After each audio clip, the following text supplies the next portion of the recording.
The Book of Exodus. Chapter 38. He made the altar of burnt offering of acacia wood. It was square. Its length was 5 cubits, its breadth was 5 cubits, and its height was 3 cubits. He made its horns on its 4 corners. Its horns were of one piece with it, and he overlaid it with brass. He made all the vessels of the altar, the pots, the shovels, the basins, the flesh hooks, and the fire pans. He made all its vessels of brass. He made for the altar a grating of a network of brass, under the ledge around it beneath, reaching halfway up.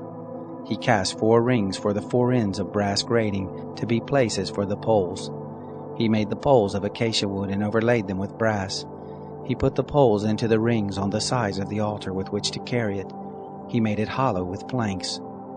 He made the basin of brass and its base of brass, out of the mirrors of the ministering women who ministered at the door of the tent of meeting. He made the court. For the south side southward, the hangings of the court were of fine twined linen, 100 cubits. Their pillars were 20, and their sockets 20, of brass. The hooks of the pillars and their fillets were of silver. For the north side, 100 cubits. Their pillars 20, and their sockets 20, of brass. The hooks of the pillars and their fillets of silver. For the west side were hangings of 50 cubits. Their pillars 10, and their sockets 10. The hooks of the pillars and their fillets of silver. For the east side eastward 50 cubits. The hangings for the one side were 15 cubits, their pillars 3, and their sockets 3. And so for the other side. On this hand and that hand by the gate of the court were hangings of 15 cubits, their pillars 3, and their sockets 3. All the hangings around the court were of fine twined linen.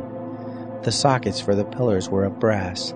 The hooks of the pillars and their fillets were of silver, and the overlaying of their capitals of silver, and all the pillars of the court were filleted with silver. The screen for the gate of the court was the work of the embroiderer of blue, purple, scarlet, and fine twined linen. 20 cubits was the length, and the height and the breadth was 5 cubits, like to the hangings of the court. Their pillars were 4, and their sockets 4, of brass, their hooks of silver, and the overlaying of their capitals and their fillets of silver.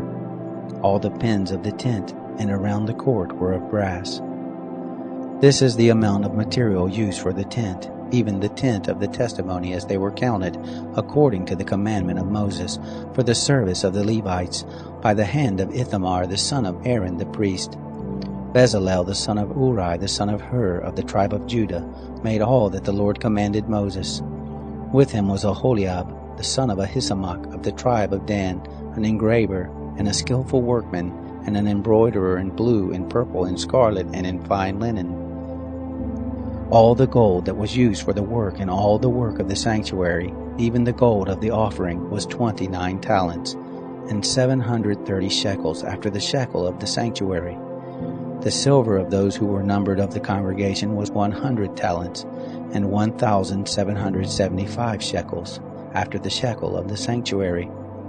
A bekah a head, that is, half a shekel, after the shekel of the sanctuary, for everyone who passed over, to those who were numbered from 20 years